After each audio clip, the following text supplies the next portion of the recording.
Welcome back to the Field Notes Podcast, episode number 14. I'm Jake Rowe. She's Braelin Smallwood, and we are presented by Farm Bureau of Georgia. You've got to have insurance. Why not work with a company that supports Georgia farms? Georgia Farm Bureau Insurance is the only company dedicated to promoting Georgia farmland and preserving Georgia's agriculture industry, which helps feed and clothe the Peach State. Georgia Farm Bureau Insurance offers a wide range of insurance coverage options, the most popular being auto, home, and life insurance. They have dedicated agents who live and work in communities across the state where they provide exceptional service for their friends, their neighbors, and they give advice and help customize coverage and save money in both the short and the long term. Go over to Georgia Farm Bureau. I've been a customer for 26 years. Say it all the time. I trust them. I believe in them. They're awesome, and we appreciate them. Braelin, what's going on, girl? How's it going? I'm doing well, Jake. You know, trying to survive this cold. I don't like the cold, but we're making it. How are things for you? How's your life going? You know, I got two kids and a dog and a wife, and they're kind of freaking out about this little ice storm coming. And I don't want to say little ice storm. I'm a little worried about it too. So trying to run down a generator, trying to find some firewood. What are you doing? Like, what are you doing to prep for the end of the world here? Well, you know that I have horses. I have 2.5, half being one that I somewhat co-own. So basically 3 horses that I got to take care of. And my horses aren't your just throw out in a pasture horses. They're my kids, you know? Yeah. So trying to get them all tucked in, having to figure out where they're going to stay, what they're going to eat. And haven't thought about myself, but I've thought about them, putting them first, you know, Jake. I might just survive on some peanut butter and jelly or walk to my friend's house if it ices me in, you know. What about, you got any beanie weenies or anything like that? You got any canned goods that you can kind of lean on? I have some canned chicken, and I think I have some Chef Boyardee, so I think we're rock and rolling with that. Canned chicken. I mean, Mike Rhodes is all about that canned chicken, It's man. Good. High protein, you know, easy to eat. I think my brother, that's what he throws in the truck when he's on the road. So, you know, it's good. It's something, whatever can last a couple months and be fine. That's good for you, right? That's right. Well, so we've got 2 things coming up for you here. And the second of which is one of my favorite interviews I've ever done, period. Like this podcast, previous podcasts that I've had a chance to be a part of. We talked to Lindsay Thomas of the National Deer Association, and man, interesting stories, interesting information, interesting opinions. I really hope everybody sticks around to listen to that, and we'll have a chance to tell people what we thought about it beyond that afterward. But before we get to that, Braelin, my man Caleb Stewart, duck hunting on Lake Oconee. I know you have, so duck hunting is not easy in this state. All right. It's just not easy. You can do it, but it's not easy. He goes out to get some woodies, and I think he had already killed his limit of wood ducks when he gets to see something that he's never seen before and may never see again. Probably won't ever get to see anything like it, period. And it may be tough for folks to see what's going on in that picture, Braelin, but can you describe it? You know, so a weird occurrence in Georgia. It's snowing. A good amount of snow is falling down, and a coyote has latched onto a doe. You know, they're brawling, and the doe is trying to escape with her life. And what did you say, Caleb Stewart? What kind of shot did he have? Do you remember? I don't. It was it 3-inch or 3.5-inch number 4 load? Yeah, some pretty sturdy shot for duck hunting.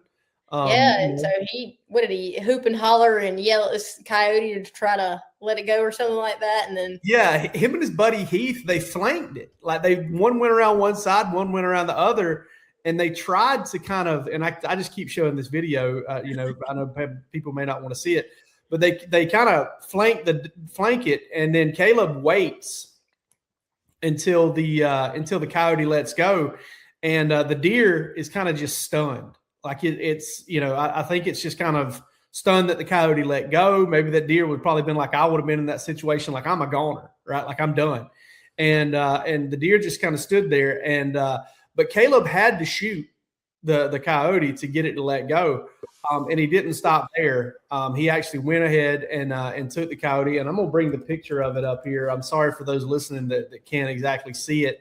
I spoke with him about it, and he was just like, man, what in the world happened? This is insane.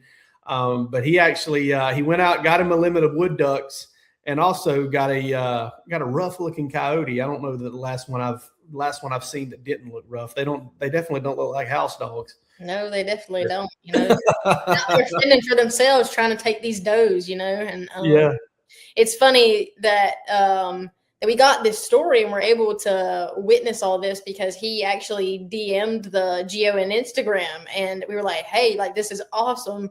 Can we write a story about it? And Jake was able to, interview him and get all the nitty gritty details. And it's just an awesome story. And we love to be able to share it and talk about it. Yeah, no doubt. And the funny thing that I picked up there from Caleb talking to me was like, hey, I thought, hey, this is going to be a cool trip. I'm going to go get to hunt ducks in the snow. Like this is going to be great.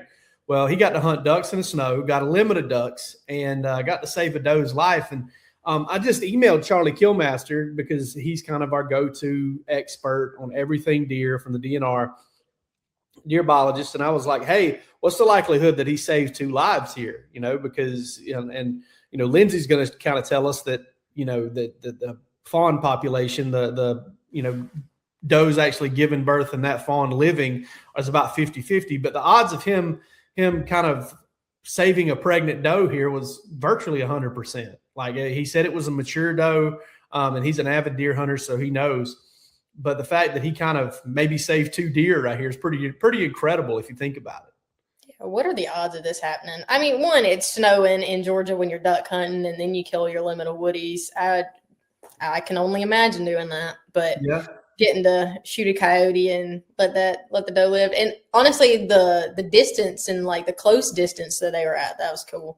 Yeah, he finally had to let them settle down a little bit before he could kind of get there. It was like you said, they were brawling. Like they had a lot going on there. And I posted this to the GON forum, and one guy told me, responded to the story, and he said, any hunt that I'm on turns into a coyote hunt when I see one.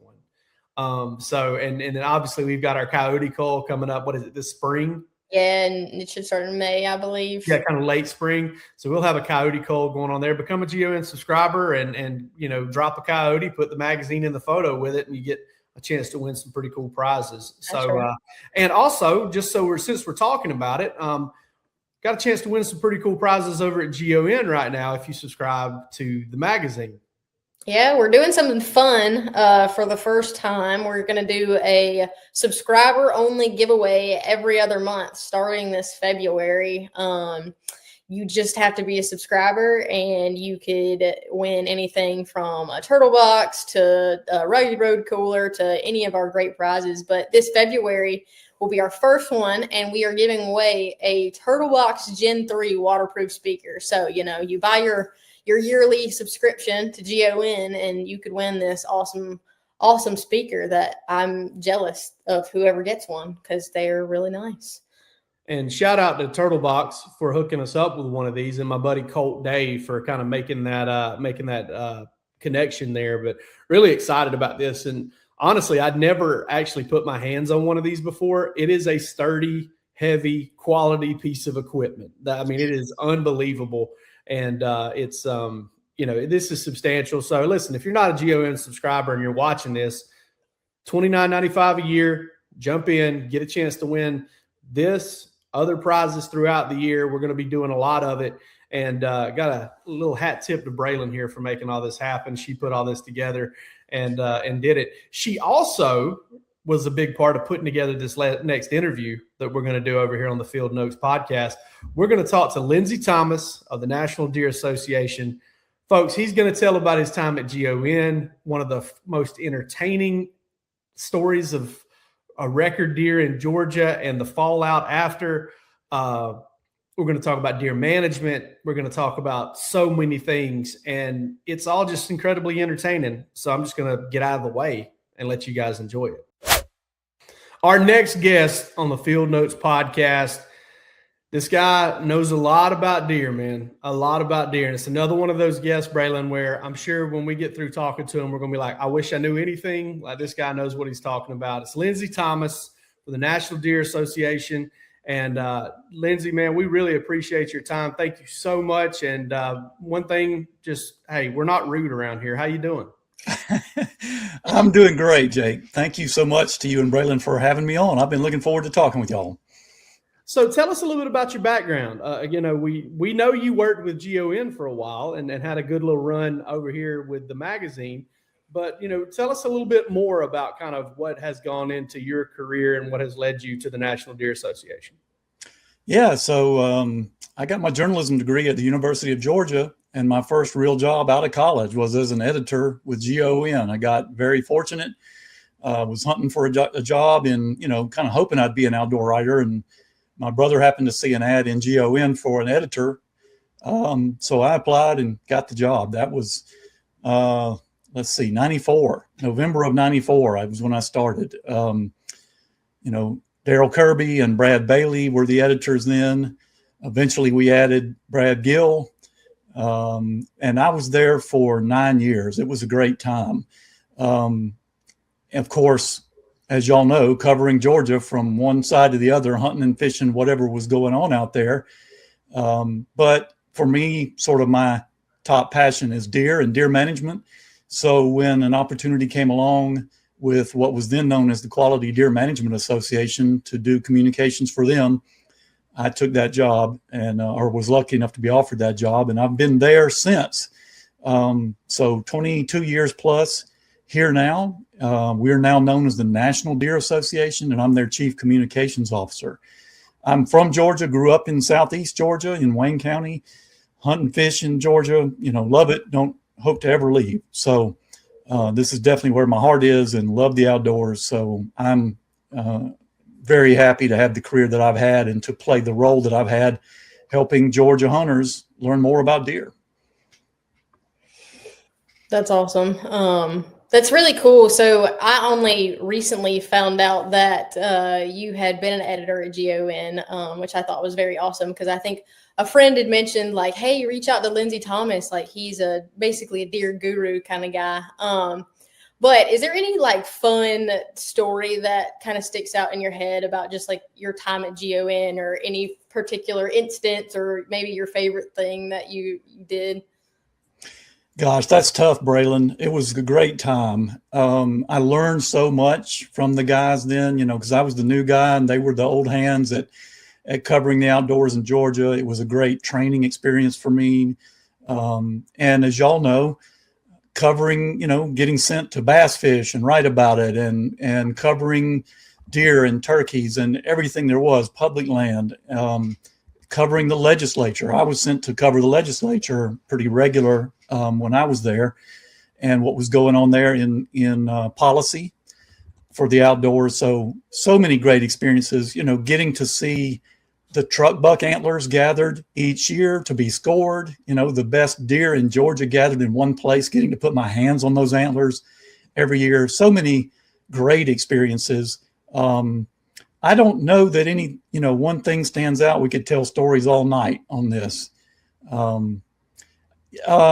Y'all know, news breaks in the outdoors. I guess one of the things that stands out when I think about that time was Billy Joe Paget and his buck. He killed the state record buck in 1998.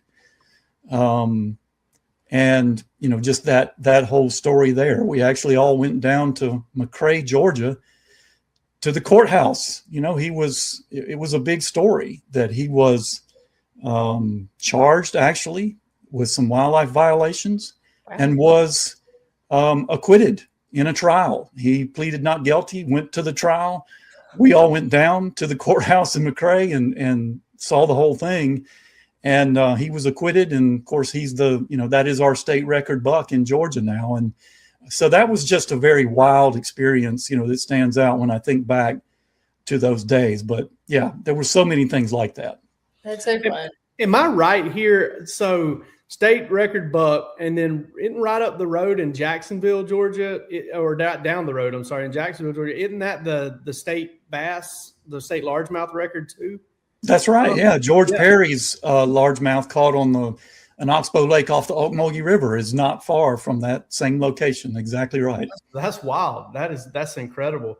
And I mean, I've been through McRae many times. I grew up in Pearson, Georgia, which is right down 441 from McRae, about an hour away. And so I drive through there every time I go back and see my parents. And it's just, what kind of scene was that? Were you guys hanging out outside the courthouse watching a guy get acquitted for wildlife violations? That's incredible. It was big. I mean, the interesting thing was that the whole staff went down to cover the trial that day. And at the last minute, Billy Joe's lawyers included all of us as witnesses who could potentially be called to testify. And what that meant was we couldn't watch the proceedings. So we were all put off in a room with a bunch of other witnesses for the entire day, sat in there, could not watch the trial. I've often wondered whether that wasn't, I don't know, intentional to keep reporters out of the courtroom or something. But so we actually didn't get to see it. And we would have to get sort of people come and tell us what was being said and what happened. And finally, at the end of the day, we were allowed to come back into the courtroom for the jury to come out and read their verdict. And of course, he was completely acquitted by a jury of his peers. There were state lawyers there. Obviously, there had been an investigation. That was one of the craziest things to me about that. When he killed that buck, working at GON, you would not believe all the crazy accusations that came to us. People calling and writing saying they had inside information and that he had killed the deer illegally this way or that way. There were 40 different stories of how he had done this illegally, all of course hearsay. But to finally come there and hear all the facts presented, and the state, apparently their lawyers, just didn't prove their case after their investigation, and he was acquitted. So yeah, it was quite a scene. It took all day. It was night. It was dark outside the courthouse by the time we were all let out, and all of Billy Joe's family and friends were there, of course, celebrating. So it was quite a crazy scene to be a part of. And truth is, I'm happy that turned out the way it did. That the biggest buck ever killed in Georgia is officially, legal, and not having been found of having been poached. That would have been a sad thing. So yeah, it was a wild story. That's a good piece of history. I'm glad that I now know that story, because I didn't before, or probably should have. But it's cool to know that you were a part of that and you got to experience all that. But so tell us about the National Deer Association. I'm not crazy familiar with it. I knew it used to be QDMA, but was there a merger, or how did that take place? Yeah, so we were the Quality Deer Management Association for many years, founded in 1988. And then in 2020, during the pandemic, we were looking for a CEO. Our QDMA had several years before created the National Deer Alliance to do policy and advocacy work for deer. And the idea came up in this situation during the pandemic. Look, everybody's kind of struggling to get through the pandemic. What if we merged these together and just put everything under one roof? And so that's what we did. And it just made sense through a lot of discussions to change the name and we're for deer. We're here for deer hunters. Let's just make it very clear who we are and what we do. And that's it. Really, the mission has not changed a lot from what QDMA was, teaching hunters about, biologically sound deer and habitat management. We still do that. We still believe that quality deer management is the ideal way to manage a deer population. And we still teach that. We still teach habitat management, herd management, all of those things.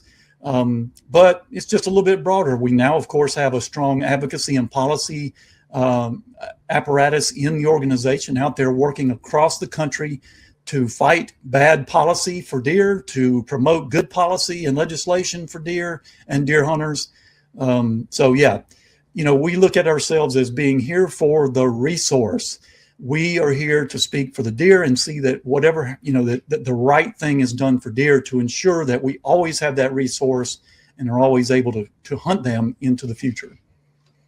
Okay. And you said that your background was in journalism. Where did you, craft your knowledge or get the want to pursue a career in deer management? So I was raised hunting and fishing by my dad, grew up around a bunch of deer hunters in Southeast Georgia, and just always, had it in my blood. My family has land there. Where we are growing timber and basically producing habitat for deer and turkeys. So it's always been part of my interest. And then, of course, studying journalism, because I'm interested in it, I've used those skills to get to know the leading researchers in the country doing the science and studying deer, and learn from them so that I can pass that information along to my readers and our members, to help them be more effective deer hunters, more effective deer managers. So, I'm not a scientist or a researcher myself. I'm just a journalist, like y'all. But I've just been privileged to get to know many of the leading scientists, researchers, and experts out there in deer, and learn from them, and then apply it where I hunt here in Georgia and see that it works. Now, let me ask you this. It's if you don't get hired at GON, if you don't get that first job kind of right out of college, end up working at the AJC or making Telegraph or wherever, do you think you end up where you are now? No, I don't think so. That was, just a very lucky break for me to get that job, as young as I was right out of college, to immediately be an editor at GON, which, as y'all know, you're on the cusp of covering the outdoors in Georgia and get just fantastic experience that you can't get any other way. And there are so few jobs like that out there in the world. So no, I don't know what I'd have done. I probably would have ended up working at a newspaper. That was some of the jobs I was looking at, possibly teaching school. So, considering how few jobs there are in careers like that, I don't think I would have had the same path. In those days, learning to freelance write for somebody like a Hunting and Fishing Magazine, a GON, and Outdoor Life, there were no websites. There was no email. You could email someone. And it wasn't even easy to find phone numbers and addresses for the people that were editors at these publications. So, there was nobody there to help you find out how to get published as a freelance writer. So to get a job as an editor at one of the organizations was just extremely rare and lucky for me. It's incredible how, that's really not that long ago, but it is that long ago in terms of the capabilities that we have now to kind of communicate. How would you describe, having done what you're doing right now for a while now, how would you describe the current health of like Georgia's deer population, the population in general, as opposed to 10, 20 years ago? Yeah, so it's in good shape. We've got plenty of deer. In fact, we've got too many in many areas. One of the trends I'm seeing lately, Jake, when you go back 10 to 20 years, we were taking almost 300,000 antlerless deer a year, in that range per year. Now I'm talking about, the state tracks that as antlerless because it includes does, but it also includes buck fawns, button bucks. They're all lumped in together as antlerless. That number, of course, is mostly does, but think of that, 300,000 in that range. In 2024, which is the most recent season last year, not this past season that just ended, but in 2024, the most recent season we got data for, we took about 145,000 antlerless deer, half of what we used to take 10 and 20 years ago. The problem is the buck harvest has remained pretty steady in the 135,000 range, somewhere thereabouts, for the last 10 to 20 years. And our antlerless harvest has been coming down, down, down, down. We're almost back to a point in Georgia where we are close to taking more bucks than does, and we don't need to go there. That would not be a good place to go. We've got a very productive deer herd. It's growing. We've got a lot of suburban and urban areas where it is difficult now to get the deer harvest that we need. And so those populations are growing. And, I even did a video here a couple of weeks ago on social media, my personal social media, telling Georgia deer hunters that I was looking at the numbers and it wasn't looking good. And we needed to use these last 2 weeks of the season to get some does on the ground. And I went in this past week and was looking at the harvest report, on your app on the phone, where you can look at real-time deer harvest reporting by state, or in Georgia by day. We did see a good surge in doe harvest the last couple of weeks of the season. Basically from Christmas Day on, we were taking twice as many does a day as bucks. So it looks like this season we did improve in that regard and bump the doe harvest back up again. But again, we're still in a zone where our doe harvest is lower than it needs to be. I personally would like to see that climb. We're having a hard time with that because, so many factors. Deer hunter numbers are not increasing. There are fewer processors out there that process venison now. It's not as easy to get your deer processed anymore, and people can only eat so many deer. So getting doe harvest to climb again is really a challenge for us. But so that's kind of a warning sign, but I'd say we're still in good shape across Georgia. We've got one of the best deer populations and best managed deer populations in the Southeast. So speaking on the antlerless deer, I know we've heard a lot of mixed reviews, mixed opinions about the new 2-day antlerless deer season during archery season. Do you think that is going to make a big impact on deer populations?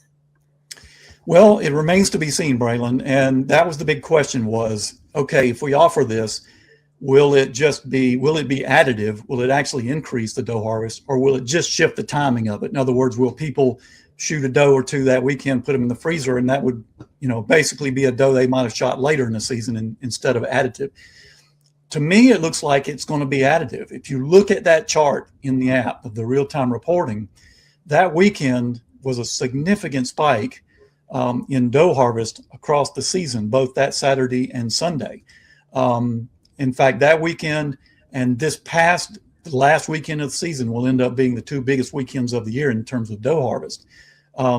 So I think in the end, it's going to end up being a good thing. I was in favor of it. The state has given us all the bag limit we can want. You can kill up to 10 does, and almost nobody does that. We're, something like 65% of Georgia deer hunters take 0 does, even though we could be taking up to 10. So increasing the bag limit really would not have moved the needle on this, but this early opportunity looks like it may have done that, and that's good. So with that, we were very much reminded of it at GON, me personally, because I wrote the story about it and I kind of got a little flack for it. And you know how that is. Oh yeah.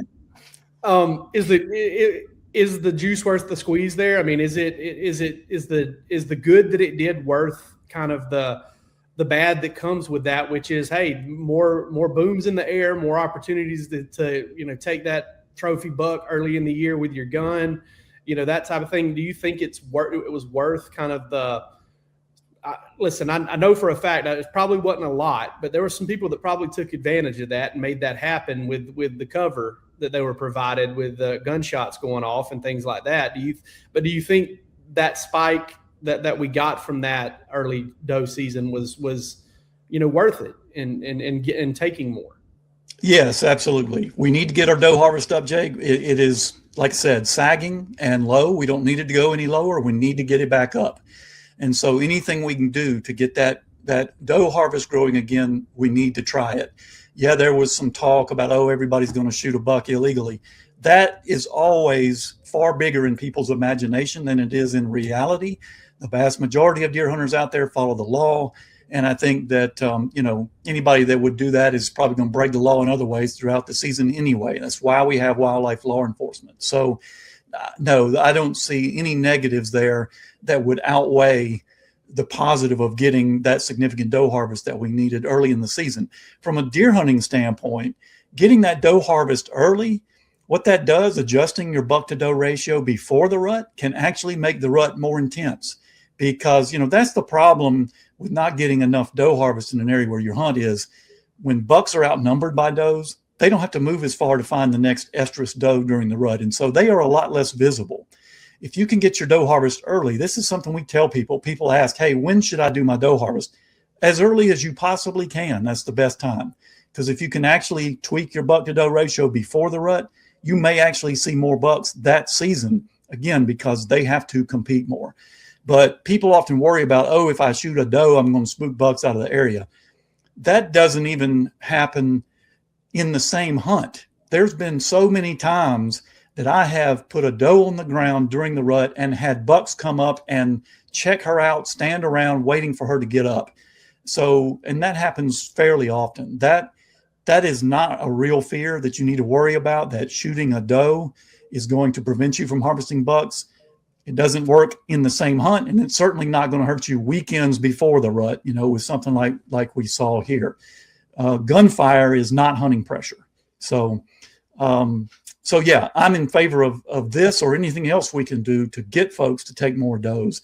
But the truth is, really, the other piece of this we really need is more access to venison donation programs like Hunters for the Hungry. I'm in favor of supporting that, and I think we all ought to support that to help ensure that folks have a way to donate venison when they can't put another doe in their freezer. I know that's the case when I hunt, I shoot as many as I can to fill the freezer, but then I'm like, I would love to take some more off the property. But it's just finding the donation spots. What would you say, like pre-rut, a good, smaller tract buck to doe ratio is, if you can just kind of like ballpark that? I'm curious for myself. So, it's sort of difficult to pinpoint what your actual buck to doe ratio is out there at any point in the season. And there's really no perfect buck to doe ratio. Fawns are born at a 50-50 ratio. So a natural deer population out there is fairly balanced in buck to doe numbers. It's us that puts it out of balance by putting too much pressure on bucks and not taking the right numbers of does. So wherever you hunt, just as a deer hunter, if you and the folks who hunt with you across time take a doe for every buck, you're generally going to be in pretty good shape. But in other areas that are more productive, some hunters need to be taking 2, maybe even 3 does per buck to get that back into balance. People talk about that buck to doe ratio being wildly out of balance, but the truth is it rarely gets that bad because, again, each spring there's a correction. Fawns are born again at a 50-50 ratio. So it doesn't take a lot of nudging on our part to bump that doe harvest back up and get a buck to doe ratio, back in balance where you're hunting. To me, one of the best tests is just rut activity. If you're seeing a lot of strong rut activity, if grunt calls and rattling antlers work where you hunt to attract bucks, you probably are in pretty good shape because it's in a balanced sex ratio situation that bucks have to really compete for breeding opportunities. If they are way outnumbered by does, they don't have to fight. They don't have to, run when they hear bucks grunting to go see what's going on over there. It's too easy for them to go from one estrus doe to the next. Okay. And this might not be a question for you, but I'd love your take on it. I've gotten a few just messages on social media and through the letters@gon.com email from some South Georgia hunters talking about how we know that there's like extended archery basically the whole month of January in some counties. And they were asking, like, why not extend rifle season past the extended days to help accommodate like the heat down in South Georgia? Because I know if I were a South Georgia hunter, I wouldn't want to be out there sweating in a t-shirt and shorts. And do we think that would help population numbers if they were like able to get out? When it's cooler and just more comfortable for a hunter? I don't think it would, Braelin.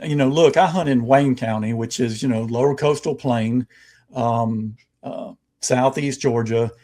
And I'm the same as what you were just saying. I was hoping for some very cold weather just so it would be comfortable to hunt.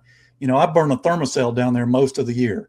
And this year, of course, that week to 2 weeks after Christmas was warm. I think it was 80 in South Georgia on that last weekend. Now, of course, we're getting ice and snow. And yeah, it would be nice. But the truth is that we've got one of the longest deer seasons in the country. Yes, there are still people who rabbit hunt and squirrel hunt and small game hunt. And we do need to think about them when it comes to this. The more we push into January and February, the more we would be taking away or at least keeping deer hunting activity high and not giving time to those folks who do want to rabbit hunt and small game hunt. And then two, just this past week, I got trail camera pictures of bucks dropping antlers already. I've got a buck who's shed one. I've actually got a buck who's shed both already. And so the later we hunt, the more bucks are going to be shot as does. So no, there's a lot of reasons why I think that the length of the season is pretty good the way it is now. Extreme southwest Georgia, they've actually got a little bit of a late rut, and that's an issue there. And I think that's been addressed in regulations in a few counties down there. But across the board, extending gun season further in South Georgia, I don't think we need to go there.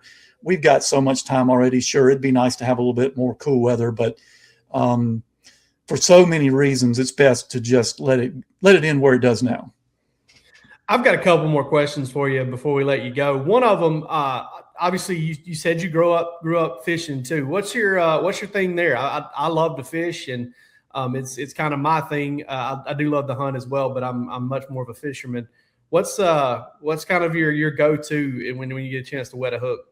Absolute favorite is red breast fishing in blackwater rivers on the Georgia coast. Like we have the Little Satilla near us, and the Satilla River, but you got the Ogeechee, the St. Mary's, so many others, the lower Savannah.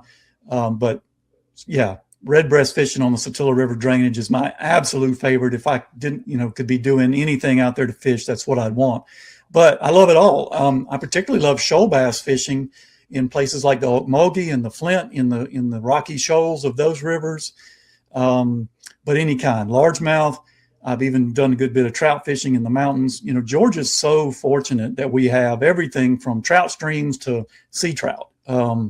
So I love it all. But yeah, if I could pick one over anything, it'd be wading for red breasts in blackwater streams of coastal Georgia. You got the hair standing up on my arms a little bit because I grew up on the Satilla and I fished the Alapahaw, and remember those days in the summer when my dad would let us get off work a little bit early from construction, and we'd get a chance to go spend the evening out at the river, get eat up by mosquitoes, but we'd have a really good time. So that's I got to ask you though, are you a kind of a cricket live bait type guy, or are you a beetle spin? When it comes to those red breasts? I have been known to pitch crickets. And I'll do that occasionally, but no, I love spinners, particularly Bert Diener's Satilla spin that he makes. I love those. But any kind of a beetle spinner like that, occasionally I'll do a popping bug, when it's a little bit warmer and they start hitting top water. But yeah, usually light spin and tackle. Y'all are speaking a foreign language to me right there. So you've kind of already hit on. I can almost already guess your answer because of something you said earlier, and it's basically what everybody says, and that's when we look at the state of Georgia, what makes it so special to be an outdoorsman here? Because you grew up in it and you've developed a career in being in the outdoor space, so clearly you think a lot of it. What makes it special for you?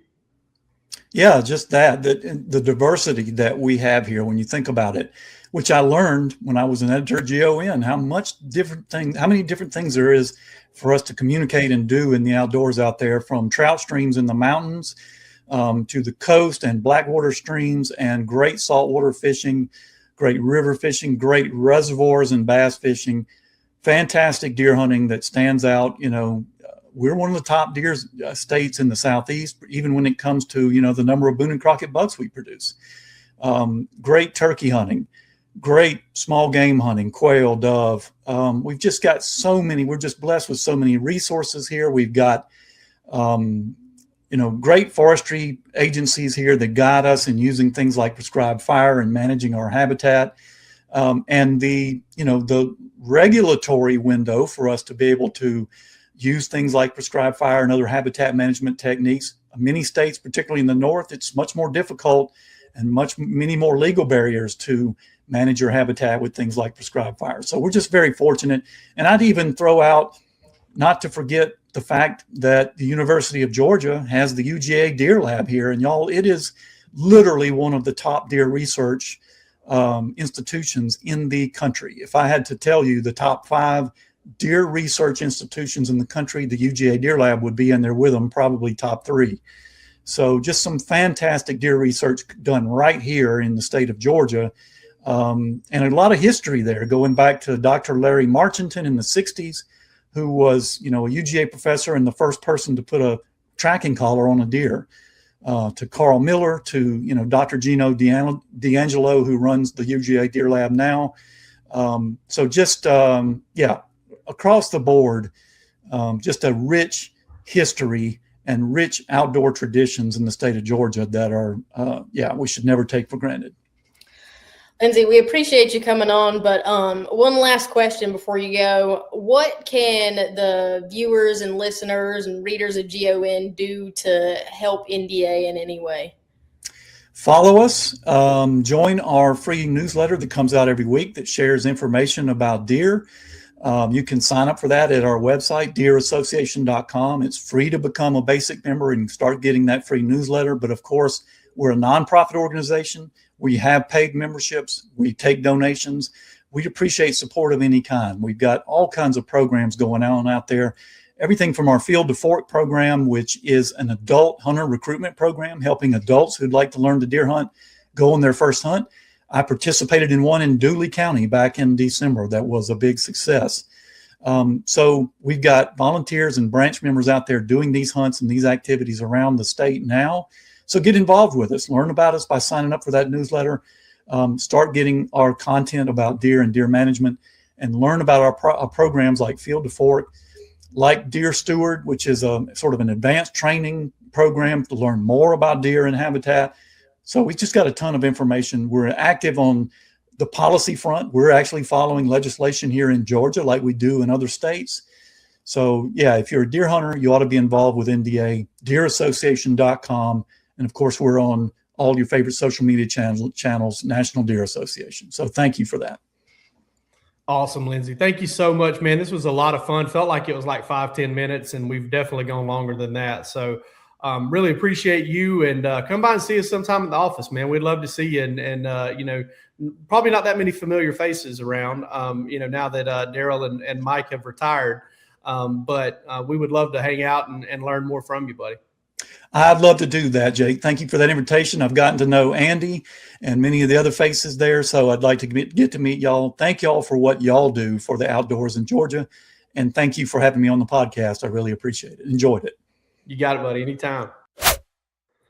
All right, Braelin. Lindsay Thomas. I could talk to the guy for hours upon hours upon hours. It was so fun. That was such a great interview. I enjoyed talking with him. He's so knowledgeable. And the thing that stuck out to me the most, and what I thought was very cool, is that he went to UGA and graduated with a journalism degree and ended up doing what he's like so passionate about. But because he came to work for GON, he was able to do that. So he was able to pursue the deer management way of life in his career. And I thought that's so awesome because, like, for me, I went to school for agricultural communications, worked with horses, and now I'm here. It's just crazy that the life that you can get into. Yeah, it is. It is. I mean, I went to school for education, became a high school teacher. Now I, got a little foray into journalism, not a little foray, about a 15-year foray and still doing it, covering Georgia football. And then now I'm over at GON. It's changed me though. Like, it has absolutely changed me, kind of hearing people's stories, hearing about kind of how the outdoors has impacted people's lives, has impacted people's faith. And, listening to Lindsay talk about that and kind of take it home for me too, like all the way down in South Georgia. I told you when that interview was over, I said, man, I could sit there recording or not, microphone or not, and just sit there and talk about fishing in the Satilla River and those deep, not deep, those dark South Georgia rivers, growing up. I mean, I'm sure we probably fished some of the same areas and had some of the same experiences, but it's the thing that keeps standing out to me though, is just how everybody kind of has the same answer for the most part when it comes to the state of Georgia. And it's so right. And it's something that, again, GON's changed me. I didn't realize it until I started working here. Trout, bass, shoal bass, any kind of panfish you can pretty much think of, deer, turkey, quail, I mean, just mountains, swamps. I mean, you got it all. And that's just, it's so fun to hear other people highlight that, because it was something that after being here for a couple of months, like, set in on me pretty quick. Yeah, it's crazy to think, like, growing up in the bubble of Lincolnton, I didn't know what a trout was. I don't think, like, I've been trout fishing, to quote fishing, once, and it was just trout walking, but I never knew that existed. Down south, never knew that there were huge deer. Like, I was like, oh yeah, the granddaddy's like 100 and probably 30-inch deer. I was like, the thing's massive. Yeah. But it's cool, like, hearing Lindsay talk about what we all have come come to know Georgia as just like a great place that has it all. It has everything. What else could you want? No doubt about it. No doubt about it. Well, listen, I can't think of much more we can say on this episode of the Field Notes podcast. We're going to have another one for you next week, and we already know what it is. We're going to kind of have a little bit of a different deal. I'm going to sit down with a guy named Jason Mulbauer from the Fish School, and he's going to talk to us just kind of about guiding, about, using his drone, meteorology, and all the things that he uses as a fisherman. We're also going to get into just a variety of topics as far as the Georgia outdoors and things of that nature. We had to hook up early just because we don't know what this ice storm is going to do. Could we be without power for 2 weeks? We don't really know. In the meantime, though, we'll be getting ready to put together more good episodes of the Field Notes podcast and trying to stay warm. Y'all take it easy.